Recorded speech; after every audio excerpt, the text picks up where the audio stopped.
Seja bem-vindo a mais um Eu Conto Você Conta. Espero que vocês tenham curtido os 2 últimos episódios do podcast. Espero que tenham curtido, inclusive, o meu áudio-conto da semana passada, chamado A Porta. Eu recebi muitos feedbacks legais. Fiquei muito feliz de saber que a galera curtiu de ouvir esse áudio-conto. Para quem curtiu, aguarde que tem outros vindo aí no forno. Alguns já estão gravados, outros estão na fila para serem gravados. Para quem também assistiu Nosferatu e gostou do filme, acho muito legal. Eu recebi particularmente um áudio de 20 minutos da minha amiga Laís, que quis comentar o podcast e o filme comigo. E eu fiquei muito feliz que ela também curtiu o filme. É um filme de terror que foge um pouco do comum, do normal, né, dos dias de hoje, porque ele, como eu falei naquele episódio, ele é mais lento, ele é mais imagético, ele é menos sustinho, monstrinho, ele é menos bobo, ele é muito profundo e por isso tem muita gente que não vai curtir esse ritmo do filme, mas eu gostei muito desse filme e tô doido pra ver o que 2025 está aprontando pra gente em termos de filmes de terror. Hoje eu queria falar um pouco sobre Onde os Fracos Não Têm Vez. Esse é um filme que saiu em 2008, dirigido pelos irmãos Coen, os Coen Brothers. E assim, já muita gente... É um filme que se tornou um cult clássico. É um filme que já foi comentado aí na internet até o cansaço. Mas eu acho que... Bem, primeiro, eu terminei de ler o livro agora, recentemente, e queria extravasar um pouco...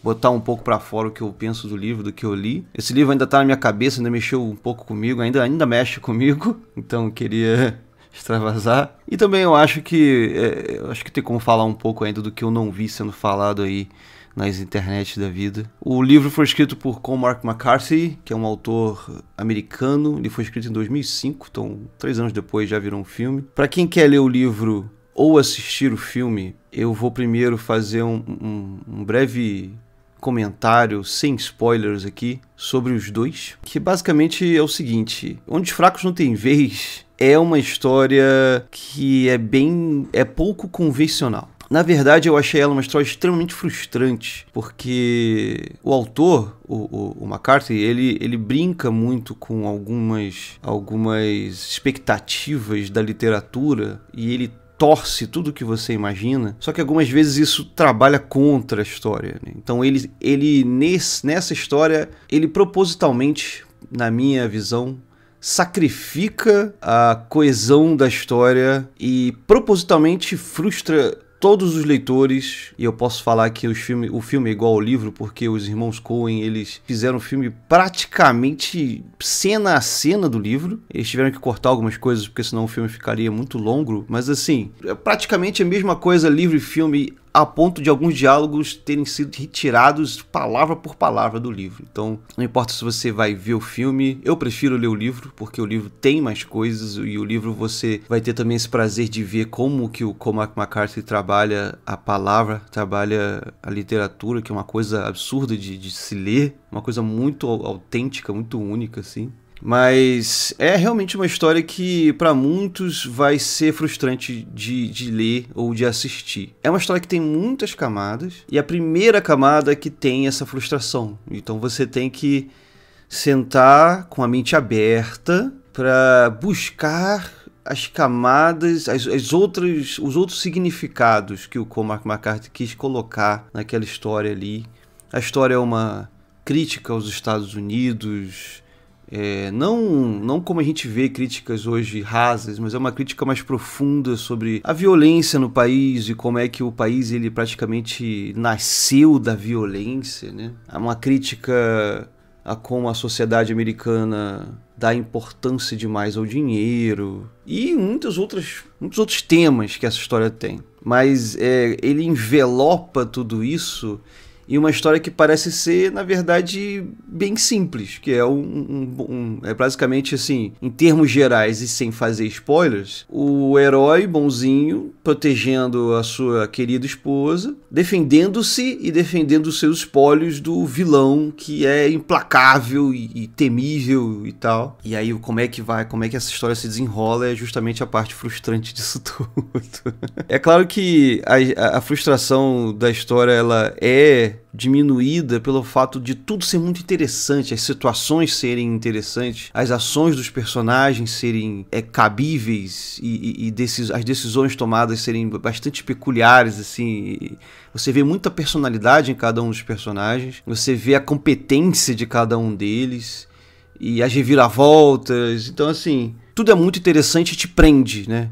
Mas as conclusões justamente são as que te pegam. Eu vou agora, para você ter uma ideia, se você nunca assistiu o filme, se nunca leu o livro, eu vou só fazer aqui, falar aqui a premissa da história, que são ali as primeiras cenas do livro e do filme. Mas se você não quiser receber spoiler nenhum, pare por aqui, né? Assim, eu pessoalmente aconselho assistir o filme e ler o livro. Mas esse conselho vem com esse porém de que prepare-se para algo que provavelmente vai ser uma experiência que vai ser um pouco frustrante numa primeira lida, numa primeira assistida. Tem que parar, respirar e aí tentar assistir de novo, ler de novo, enfim, da forma que você quiser. A minha experiência com essa história foi ler o livro, terminar o livro frustrado, um pouco confuso e ao mesmo tempo também com o coração um pouco apertado, porque o final dele é bem comovente. E aí eu fui assistir o filme, e como o filme é idêntico ao livro, foi praticamente ler o livro de novo. E aí conforme o filme foi se desenrolando, eu fui aos poucos, eu fui entendendo o que o autor quis falar, e comecei a pegar um pouco mais das nuances ali do que foi mostrado. Então, se você não quer nenhum spoiler da história, pare agora, vá lá assistir, vá lá ler, e depois volte aqui e ouça o resto do podcast.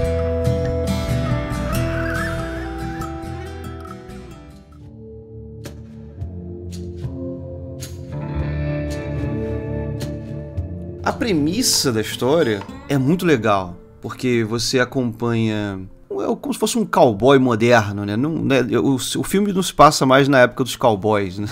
Ele se passa ali por volta de 1980, nos Estados Unidos.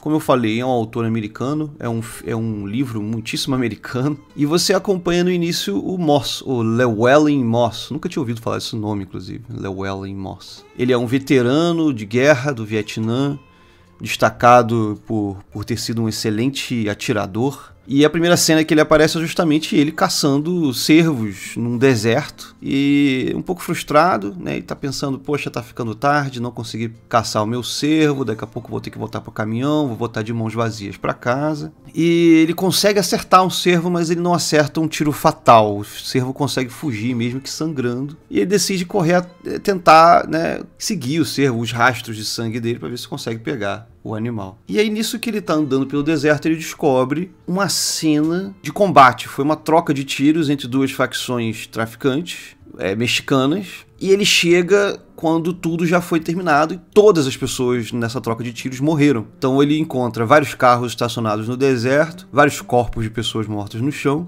Ele encontra um carregamento de drogas, que ele não se importa, ele não quer se envolver com as drogas, mas ele é muito inteligente e ele nota que, poxa, alguém deve ter sobrevivido. E ele procura o sobrevivente, ele tá com a arma na mão, ele sabe que alguém deve estar sobrevivido, quiçá ferido, ele se prepara para se proteger, ele encontra um sobrevivente no carro, o sobrevivente está baleado e está morrendo muito lentamente e pede água pro Moss. E o Moss fala que não tem água, ele não tem água, né? E ele fala de forma bem ríspida, porque a vida dele é assim, ele é um homem assim. E o mexicano continua pedindo água para ele fala que não tem água, pega a arma do cara e vai procurando o tal do sobrevivente. Encontra, mas ele não é mais sobrevivente, ele encontra 1 quilômetro dali, eu acho 1 milha dali, não sei qual é a medida que ele fala, um cara que fugiu da cena do tiroteio com uma maleta com 2 milhões de dólares. Então foi alguma negociação ali entre os traficantes que deu errado, todo mundo morreu e ele encontra essa maleta, que é uma coisa absurda.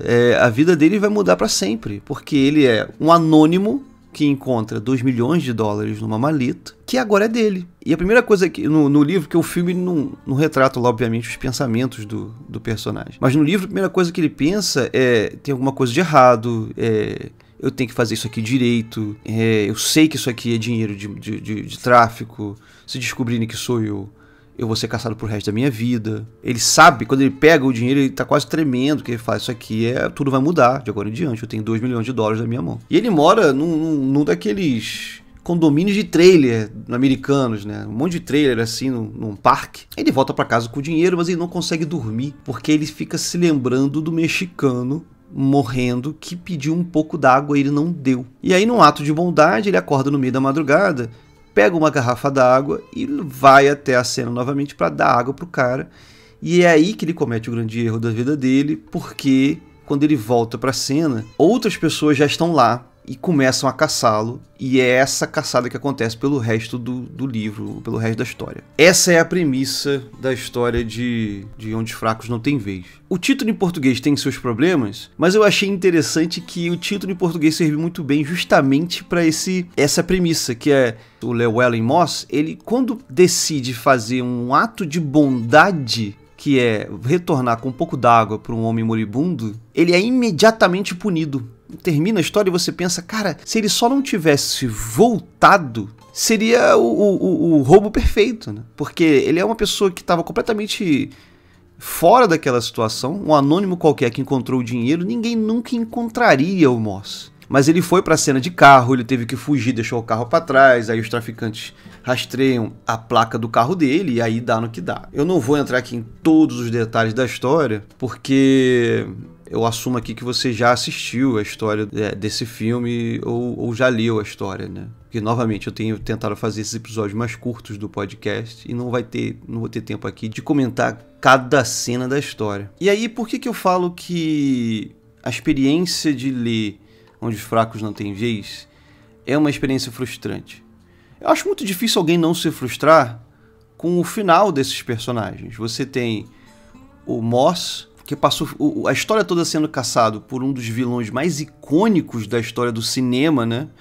E também da literatura, que é o Anton Chigurh.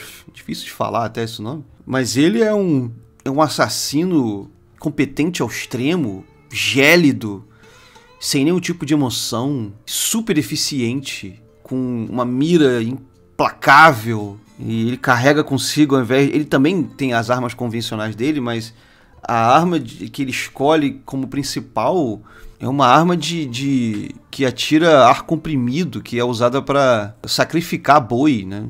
E ele mata muitas vítimas com um tiro dessa arma na cabeça, né? Que abre um buraco na cabeça da pessoa. Ele também usa isso para abrir as portas, porque um tiro disso explodia a maçaneta das portas e fazia, né, relativamente pouco barulho. Então você tem essa criação desse embate entre esses personagens, o Moss e o Chigurh, durante toda a história, e chega ali nos últimos 90% da história, o Moss, ele morre fora de cena. Um terceiro personagem bem proeminente na história é o xerife Bell, Edton Bell, que ele tá sempre, né, investigando o caso, mas nunca consegue encontrar o Chigurh, e nunca consegue encontrar os traficantes, as pessoas que estão envolvidas em todos esses crimes. Ele só encontra no final o corpo morto do Moss, que foi morto num hotel de beira de estrada. Você nem vê o Moss morrer, você fica sabendo o que aconteceu, que é uma coisa extremamente frustrante. Eu, quando li o livro, eu não entendi. Eu falei: quem foi que morreu? Porque não fala o nome no início. E aí eu tive que ler umas 2 páginas para entender: não, calma aí, o Moss morreu. E ele era o herói, porque você vê um cara pobre, um cara veterano de guerra, sem dinheiro, que de repente, né, encontra essa grana, e o Chigurh, ele tá ameaçando matar a esposa dele, que é uma garota de 19 anos, chamada Carla Jean. E aí você vê muito também um pouco da história pelos olhos da Carla Jean. E ela é uma mulher excepcional, assim, por mais que seja nova, ela parece que ela fala como se fosse uma mulher de muito mais experiência, né? Uma pessoa de muito mais experiência. E ela troca algumas ideias com o xerife, assim, que você fica: cara, que esposa que ele tem, né? E aí, quando o Chigurh, que você vê que é um assassino incrível, fala que tá indo matá-la, cara, é esse grande embate que você tá esperando ver. O Moss sobreviveu ao Sheeguff uma vez, ele já tinha machucado o Sheeguff em um dos embates, e vai ter esse grande encontro entre os dois, onde ele vai defender a esposa dele e tal. Mas não, o filme termina com o Moss morrendo fora de cena, o Sheeguff executando a Carla Jean, eles têm um diálogo muito interessante que eu já vou falar sobre. E aí, cara, termina com o Sheeguff em um acidente de carro, mancando pra fora de cena também, e você não sabe o que aconteceu e acabou. Nem tem um final, praticamente, desses personagens, né? Você tem, quer dizer, você tem o Moss e a Carla Jean mortos de forma gratuita, e o Sheeguff, que é o grande vilão, que você tem raiva desde o início, andando pra fora de cena, você não sabe se ele morreu ou não, né? Ele se envolve muito seriamente num acidente de carro, e você não sabe se ele morreu ou não. E, cara, não tem como negar como isso é frustrante. Você acompanhar todos esses personagens e você não ter um desfecho interessante deles. E eu sempre fui contra esse tipo de abordagem em histórias de ficção. Muita gente abraça essa ideia de que, mas é assim que a vida funciona. As coisas acontecem dessa forma. Claro que é, eu concordo com isso, é assim que a vida funciona, não é? Você pode estar assistindo o filme, pode estar assistindo um filme mais legal, Harry Potter, e o Harry Potter de repente tropeçar e cair na rua, ser atropelado por um ônibus e morrer, e acabou, a vida é essa. Só que eu não imagino que algum dos fãs de Harry Potter ficaria feliz com esse ser o final do grande personagem deles, porque a minha filosofia ao escrever ficção e ao ler ficção é que a ficção, na verdade, não tem que ser como a realidade. Ela é justamente ficção por não ser igual à realidade. Você foge desse mundo real e você quer ler algo interessante. E uma morte por acidente, uma morte fora de cena, não é interessante.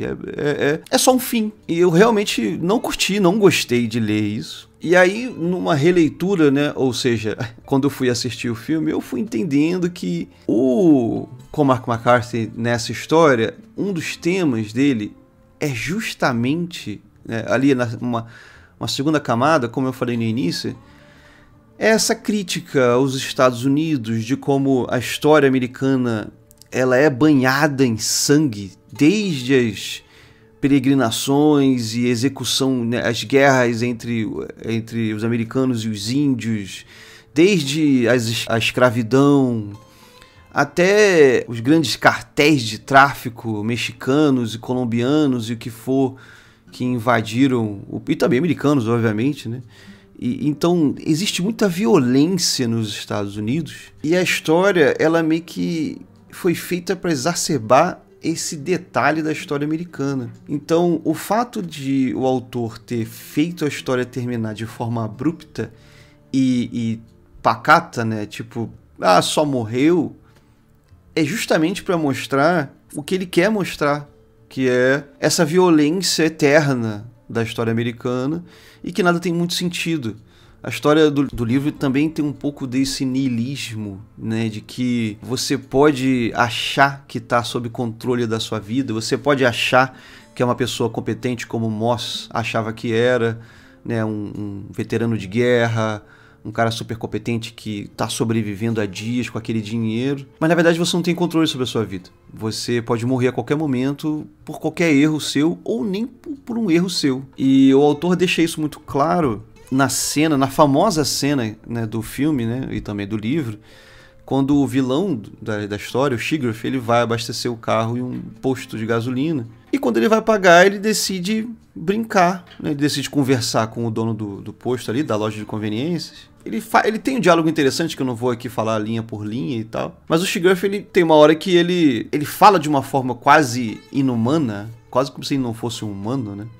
Como se fosse uma criatura sem sentimentos, a ponto de a tensão cresce tanto naquela cena que o próprio dono do posto, ele tá temeroso pela própria vida. O cara é maluco, o cara é um psicopata, ele tá ali desarmado, ele não sabe o que fazer, é um senhor de idade, ele acha que vai morrer, tem uma hora que ele acha que vai morrer.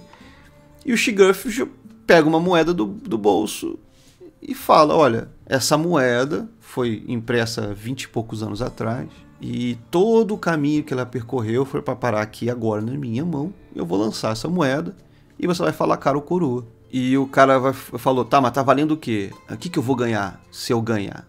Aí o Shiger falou, você vai ganhar... É que ele fala em inglês, né? You stand to win everything. Então você vai ganhar a possibilidade de ter tudo. O que fica implícito é que se ele errar, ele vai morrer. E se ele acertar, se cair o cara ou coroa, ele vai sobreviver.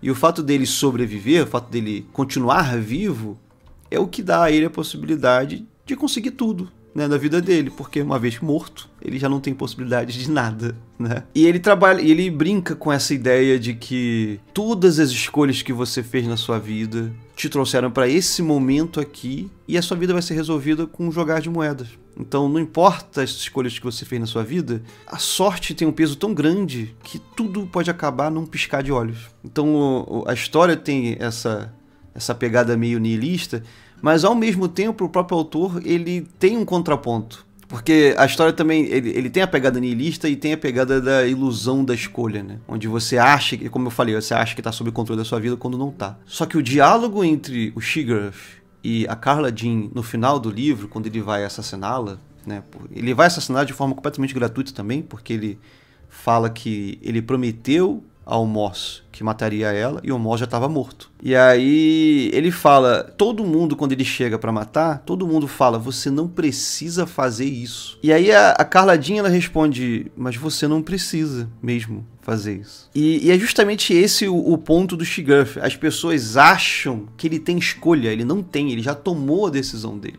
E as pessoas insistem que não, você tem escolha sim, existe uma outra opção. E o ponto que ele quer provar é, não tem opção, você vai morrer. Só que o que eu acho interessante é que ele dá a mesma escolha para Carla Jean. Olha, o máximo que eu posso fazer por você é jogar uma moeda. E você vai dizer se é cara ou coroa. E a Carla Jean, ela fala, eu não vou escolher, porque não é sobre a moeda, é sobre você.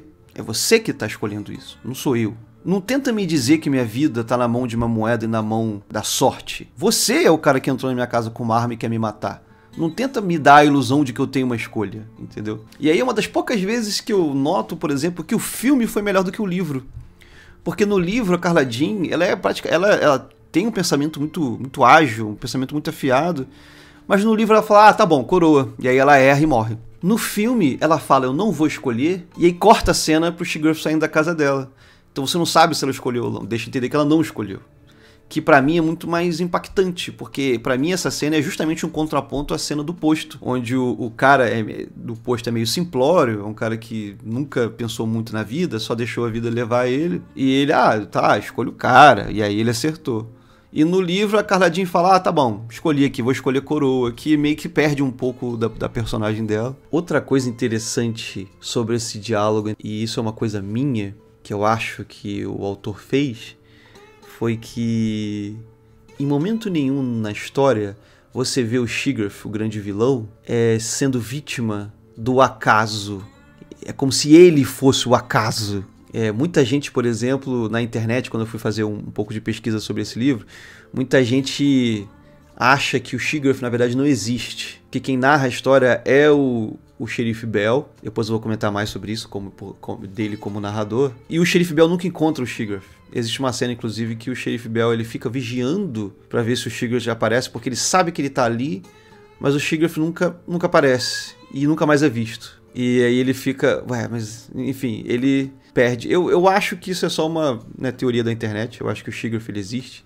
Ele pode ser visto como metáfora pro acaso, pra sorte, para representar ali o cruel destino que abate todos nós.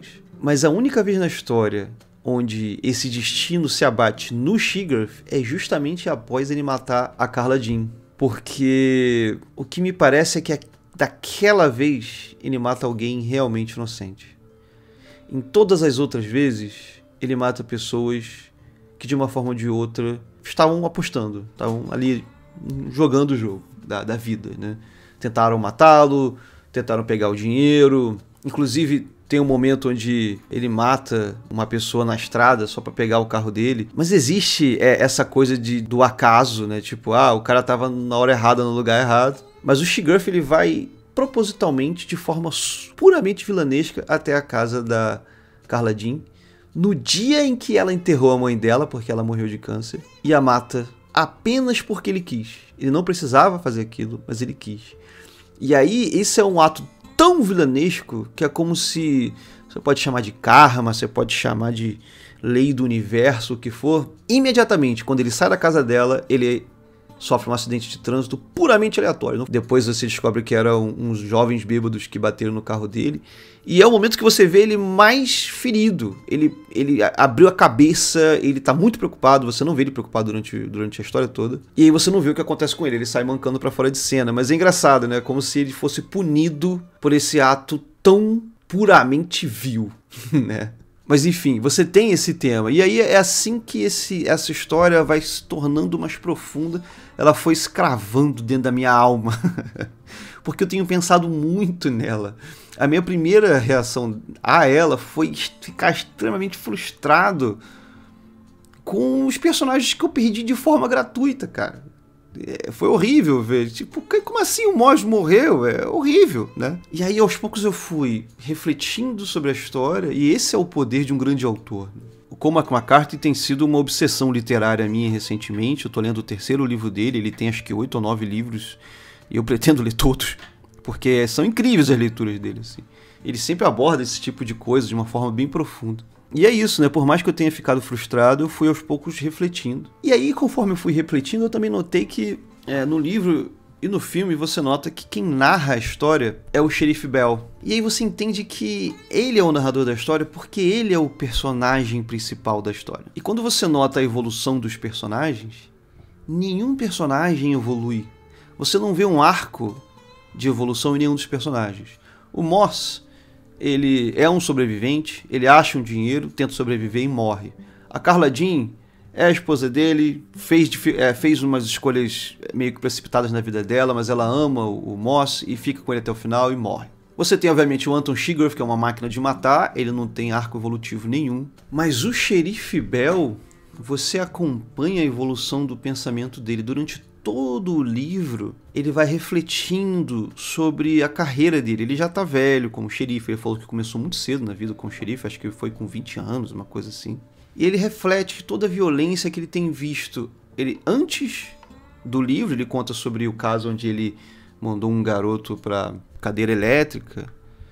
E ele fala, tem algumas coisas, tem alguns momentos que ele fala, ele sempre achou que o garoto era inocente. E aí ele tentou falar isso num tribunal, né? Tentou falar que ele achava que ele era inocente, mas ninguém ouviu ele e o garoto foi condenado à morte.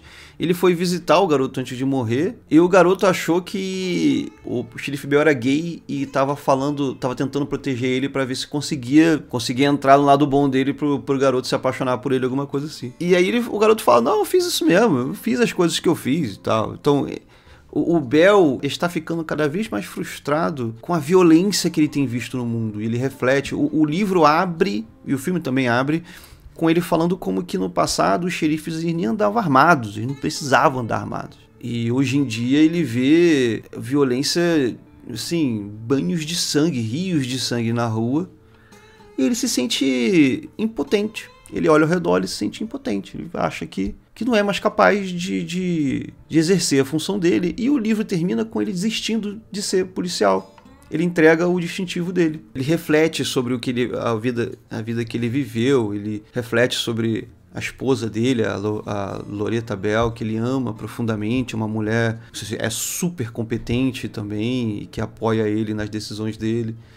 A própria Loretta acha estranha a decisão dele, mas né, ele mantém a decisão. E a Loretta, quando vê que ele decidiu sair das forças policiais, manda ele para falar com um antigo amigo do casal, o Ellis, que é já um senhor que mora no meio do deserto, é um senhorzinho que não tem nada.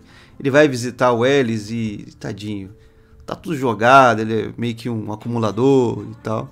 E essa conversa que ele tem com o Ellis é, pra mim, a conversa que resume o livro. E é engraçado, porque a Loretta, ela já sabia o que o Ellis falaria, por isso que ela manda o Bell conversar com o antigo amigo deles. Porque ela via o mundo de uma forma que ela achava que o Bell também tinha que ver.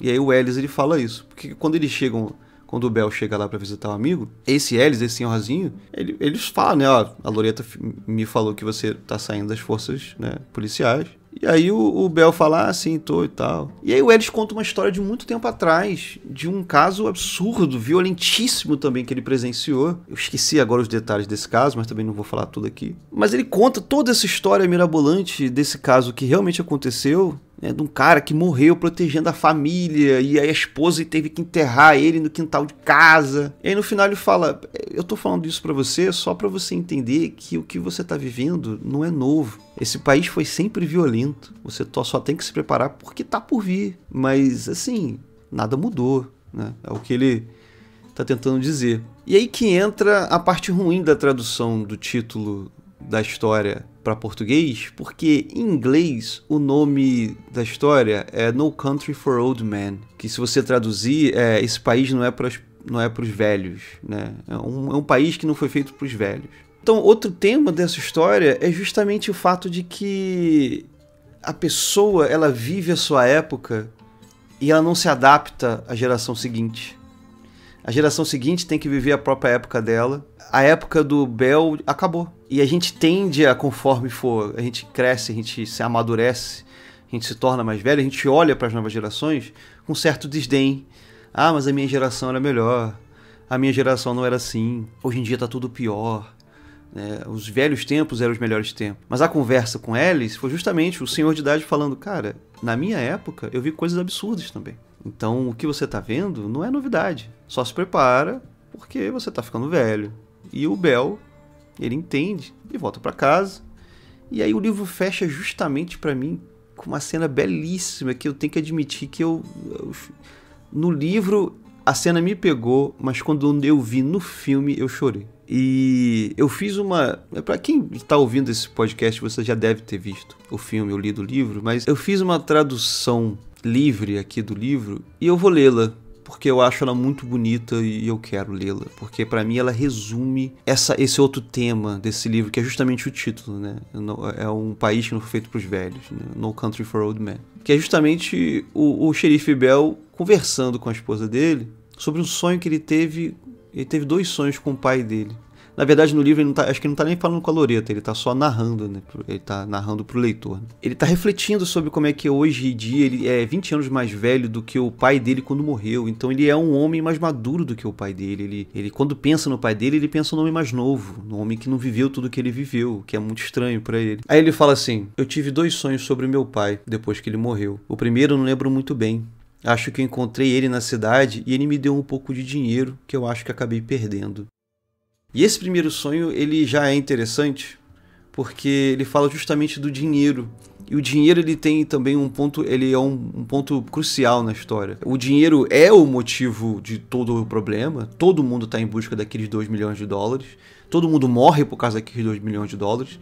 Inclusive, os efeitos colaterais desse dinheiro, né, atinge a Carla Jean, atinge a outra menina inocente que o Moss também estava viajando com ela. Todo mundo morre por causa desse dinheiro. Mas existe ali uma conotação interessante na história também, que é quando, por exemplo, você tem 2 cenas, você tem o Moss, uma hora extremamente ferido, baleado em vários pontos do corpo dele, e ele precisa de uma jaqueta para atravessar a fronteira do México sem que os policiais notem que ele está ferido. E ele vê um grupo de jovens andando na rua e ele fala, eu dou 500 dólares por essa jaqueta aí. E o jovem na hora tira e dá para ele. Então tem essa troca de dinheiro. E aí o Moss fala, pô, também quero essa cerveja. E aí o jovem pergunta, quanto que tu vai me dar na cerveja? Ele acabou de dar 500 dólares pro garoto numa jaqueta que não devia valer nem 15. E o garoto pega os 500 dólares e pergunta para ele quanto que ele quer dar pela cerveja. E aí, para mim, isso é o autor te dizendo, olha só, como é que isso não vai mudar de uma geração para outra, e a juventude dessa nova geração ainda está muito atrelado ao dinheiro. Você tem uma segunda cena que é no final, que é quando o Sugarfield se envolve no acidente de carro, e ele pede para uns garotos até mais jovens, para um deles vender a camisa dele por sei lá quantos dólares, para ele fazer, né, como apoio pro braço. E aí o garoto aceita, vende a camisa por sei lá 100 dólares, uma coisa assim.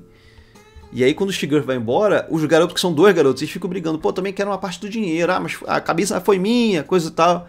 Então tem sempre esse tema do dinheiro. O dinheiro é o que corrompe, o dinheiro é o que todo mundo quer, é o que causa todos os problemas. E aí você chega nesse final com o xerife Bell falando que o pai dele deu um dinheiro para ele, mas ele perdeu. Então no sonho dele, quando ele se lembra do pai, o dinheiro não é importante. Não é isso que é importante na vida. E aí ele continua. E ele fala sobre o segundo sonho dele, que ele fala assim: o segundo foi como se nós estivéssemos de volta aos tempos antigos. E nós dois estávamos cavalgando pelas montanhas durante a noite. Estava frio, havia neve no chão, e ele cavalgou mais rápido do que eu e seguiu adiante. Nunca disse nada. Apenas passou por mim, enrolado em seu cobertor e olhando para baixo sem falar nada, e eu vi que estava carregando fogo consigo, na ponta de um chifre, como as pessoas costumavam fazer no passado. E eu pude ver que ele segurava um chifre por causa da luz do fogo. Era mais ou menos da cor da lua. E no sonho eu sabia que ele estava indo adiante porque queria acender uma fogueira em algum lugar lá fora, no meio de todo aquele escuro e todo aquele frio, e eu sabia que não importa a hora que eu chegasse lá, ele estaria lá. E aí eu acordei. E para mim essa é a mensagem final do livro, que sim, aquele país, tudo bem que o livro ele fala dos Estados Unidos, mas qualquer país, né? Ele já não foi feito para você, senhor de idade, que está vivendo a sua terceira idade, né, que é o xerife Bell. Mas as gerações passadas têm o seu valor e têm a sua função. Elas prepararam o caminho para as gerações que vieram após eles. E o final do livro é justamente o xerife Bell refletindo em como o pai dele foi adiante para preparar o caminho, iluminando o caminho, para quando ele chegasse lá, encontrasse o caminho iluminado, sem frio e sem escuridão. Essa cena final ficou comigo e na primeira leitura eu achei um fim abrupto, tipo, é isso, acabou? E foi engraçado porque subconscientemente ela me pegou. Eu não tinha entendido o impacto dessa confissão, né, dos sonhos do Bell. E agora que eu penso, ela tem um impacto ainda maior em mim. Enfim, é isso que eu penso do livro, do filme. É um filme excepcional, é um filme clássico, é um filme que ganhou muitos prêmios, que novamente aconselho todos a assistir, mas se você chegou até o final desse podcast, provavelmente você já assistiu. E foi muito bom ter tirado isso tudo do meu peito. Espero que tenham gostado desse podcast. Novamente, você pode deixar um comentário no YouTube, no Spotify ou na plataforma que você ouve podcast, se ela permitir comentários. Eu vou deixar também o meu e-mail na descrição desse episódio, para caso você queira me mandar um e-mail, sinta-se à vontade. Eu sempre abraçarei opiniões e críticas, e também se você quer falar alguma coisa que eu esqueci de falar aqui sobre essa história maravilhosa. Ou talvez não tão maravilhosa, porque ela me irritou um pouco. Mas enfim, um grande abraço e a gente se vê na próxima.